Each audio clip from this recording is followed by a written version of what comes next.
rate my weld here at Western Welding Academy. James here today. We're going to bust through a couple of welds here. So looks like, let's get right into it. Tim Anderson, age 19, MIG weld. Looking pretty good, Tim. Everything's uniform, smooth, beads are straight. Can't see anything out of ordinary here. One thing I see a lot of when I get students that are learning how to fill up a joint like this is they go down here to the finish line, please. They kind of wash out right here, and you're filling that joint all the way up to the end there. So good job, man. Keep it up. I'm going to give you an 8 on this. Okay, so good job. Keep rocking, buddy.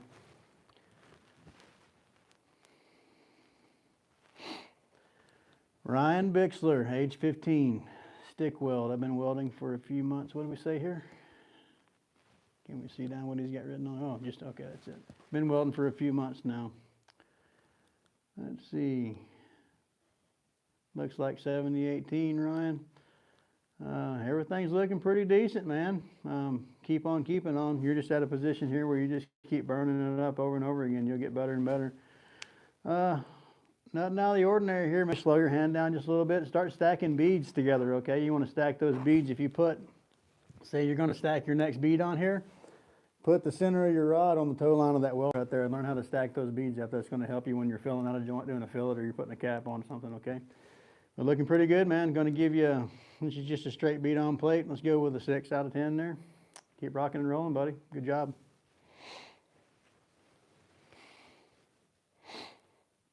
Michael Monreal, MIG weld, age 14. Let's zoom in there, Michael, see what's going on. So when you're MIG welding, you want to really clean that plate up good, okay? Clean everything up off of it. This is a lot of dirty going on here. Looks like there may be some gas coverage problems. And almost looks more like 60-10 than it does MIG. You fire that wire up and let that puddle go, and just let that puddle follow you. You don't want to step that. Just let that puddle follow right along with you there, okay? But the key here for you is going to be to really clean that up good, especially MIG welding. If you're using something like 60-18 and eat through some dirty stuff a little more, but really get it clean with that MIG before you fire up on it, okay? So we're going to go with about a 4 on that one. Keep burning it up, man. The best way to learn is to do it. Good job. Hey. Special surprise, ladies and gentlemen, Mr. Nate. Come on in, brother. How you doing, partner? Good. Rating today. Rating some welds. We got this one knocked out. We're ready for what's up next. All right.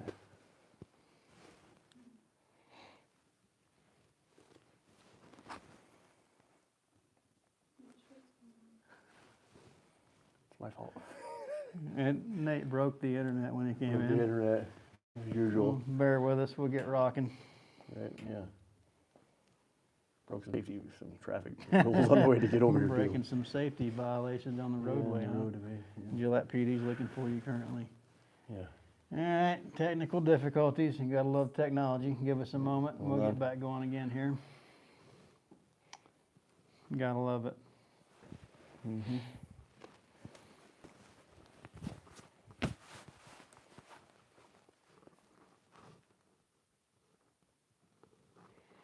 Well, Mr. Farnsworth, this is riveting. That's what I say. This is here it is. Here we go. All right, now we're back at it. Looks like some structural dual shield. Alexandru Kovas, MIG weld, yep, dual shield. What do you think? What do you think there, Big Nate? Oh, shit. Sorry. Yeah, it's looking pretty good. Nice and even, good overlap. Yeah. No undercut on that top bead. Nice and smooth. Like it. Everything's straight. What do you think? Give him an 8? Yeah, that's 8 out of 10 for sure. Very well. Good job. Keep burning it up, buddy. Yep. Good job. We got the next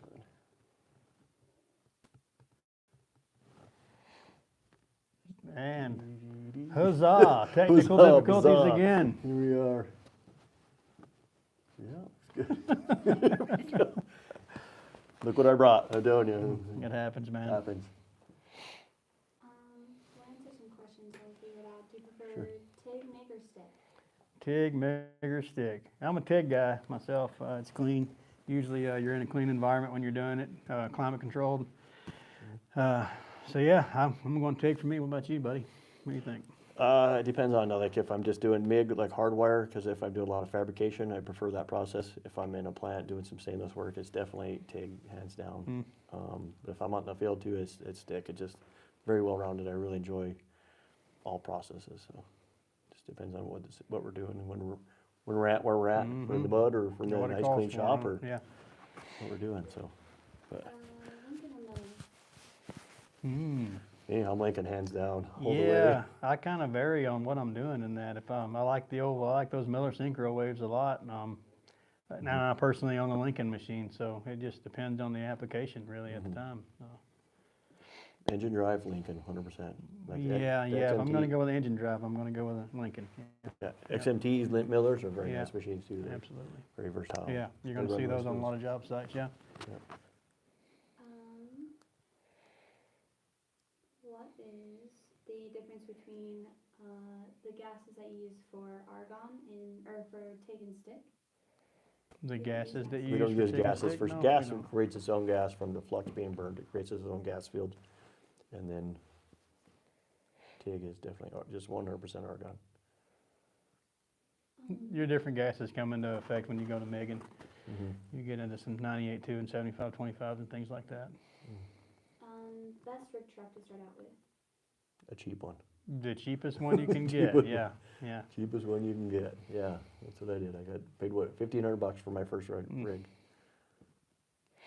Lasted me almost a year and a half. And then it made it, and it blew up. But especially for starting out, like, you don't want to spend a lot of money. Things may not work out for you, so you don't want to be upside down and a big truck payment, big welder payment. Lease your machine, get a Yeah. nice, truck that's affordable, dependable, and Make sure your career is gonna run before you just dump dump a bunch of money in it. hundreds of thousands of dollars these days into a new rig. Still How down? should I start as a beginner welder? Come to school. Go to applytoweld.com.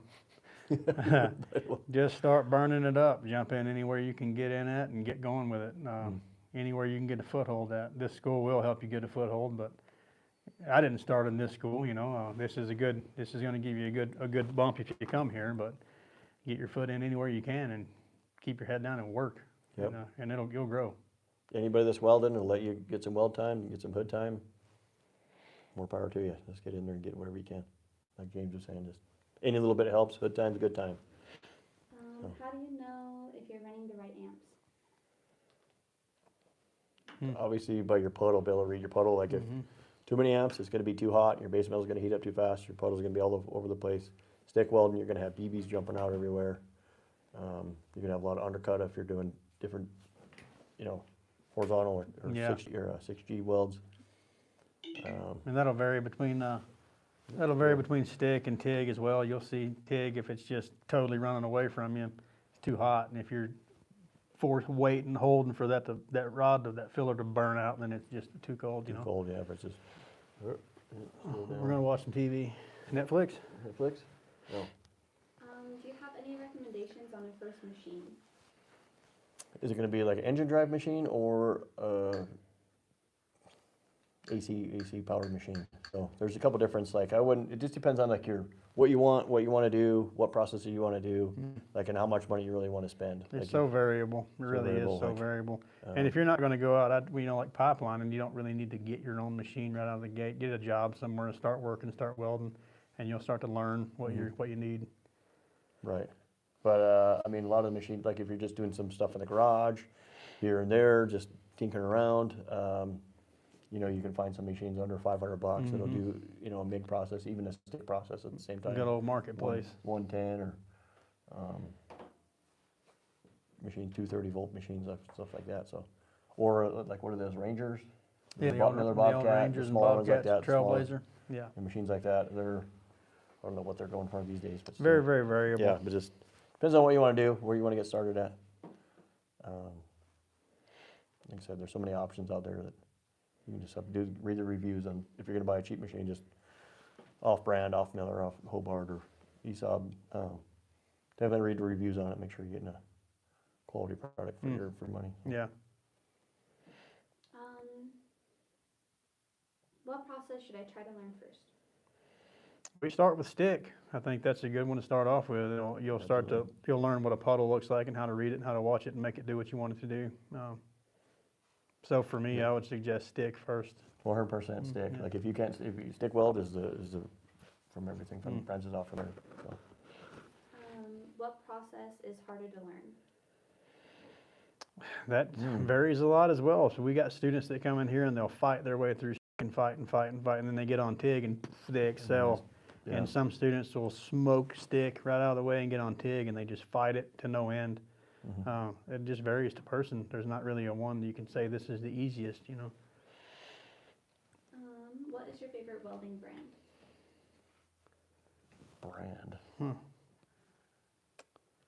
Well, I've never thought of that I before. guess there's a brand of welding brand. I don't know. Maybe Lincoln. They've hooked me up with some stuff in the past. Give them a shout out. Yeah, like I said, big fan of Lincoln. I mean, ESOB has some nice stuff out there. Miller has very nice stuff. It's just like if you want to buy a Dodge or Chevy or Ford. Yeah. Like they're all top of the line machines. You're gonna find people on both sides of the fence. Yeah. So. What is the best shade for indoor welders using fixed shade? Once again, it depends on your eyes. Still very variable. Yeah. Variable, like you need to see if it's obvious, if it's too light of a shade, you're gonna know it. Things are gonna be, you're not gonna be able to see the puddle. You're not gonna be able to recognize the slag from the molten metal, and your eyes are gonna hurt. You're gonna see the little yellow spots. Obviously, if it's too dark, you can only see part of it.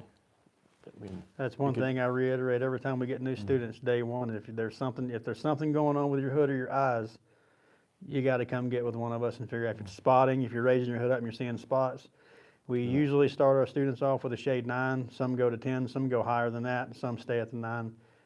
It literally varies from person to person. You've got to just try it and see what's worked best for you. However, if you raise that hood up and you're seeing spots, or definitely if you go home at the end of the day and it feels like you have sand in your eyes, you change something immediately before you're going to do damage to your eyes there. So. Yeah, actually when I started welding, we used to use a 12. Really? Yep. So we started out with a 12 and then 11 and then now to a 10. Yeah. So. I've stayed at 10 for several years now. It's pockets and it's pockets. Are there any fees for out of state? Nope. No fees for out of state. Most of our students are from out of state. Yeah, actually, we got students just sent one out of here from Vermont. Matter of fact, all the way from Vermont to Wyoming. We have one from Hawaii. Yeah, we got one right now from Hawaii. Matter of fact, he's coming through. Yeah, all over Alaska. Got a couple Alaskans right now. One just graduated. He's pipelining in Alaska right now. So students from all over the country, every state. Canada even. Yeah, every state, and then even international. So. Pancake or sugar scoop? Sugar scoop. Just sugar all scoop. day. So the pancake's good if you're going to be outside welding in the sun. Really, it's got its purpose. Pipeliners in the sun all day. That's where that pancake comes in. It'll keep that sun from coming in and shining on the inside of your lens. What do you honestly think of MIG welding? MIG welding? I absolutely hate it because I've done a lot of it. I hate it. I hate it. Just pallets and pallets of it I welded. That's a lot, but it is a good fast process. That it is. It has its place. Has its place. And at the end of the day, we're feeding our families and paying our bills, you know. So. So then once again, like even MIG welding, like depends on like you're talking dual shield, or just like MIG, like solid wire welding. If you're doing a lot of fabrication, like I said before, a lot of fabrication, you want to do that MIG. You can play a nice bead in there. Obviously, production, you're going to use a flux core machine, wire, stainless, or. It's a lot of applications for MIG. A lot of applications. It has its place. How should I start getting into welding? Go to applytoweld.com. Oh, just once again, get your foot in the door anywhere you can. If there's a shop local to you, you can get in and start working. Get in anywhere in this trade. It's a huge, broad trade. Get your foot in the door anywhere you can. Get your head down and start working. Anybody, like your friend's dad, your friend's cousin, whoever you got interested in it to begin with, like get in touch with him. Like, hey, where can I do that? Like, ask around, ask people, I'm sure maybe you have a welding program in your school. If you're in high school still, ask questions and find out. Look up on the internet. as well. That's it. It's a big That's it. trade, It's a and big there's trade, so- always someone who needs help out there, and Mhm. they're willing to take you. If you're willing to work, you'll make it here in this trade. Mhm. You got to be able to get dirty. You got to be able to sweat, and you got to be wanting to work, and you'll go. So no internet. Oh, yeah. We're gonna ask 2 more questions and then we're gonna call the line. Do you pay for your own tooling?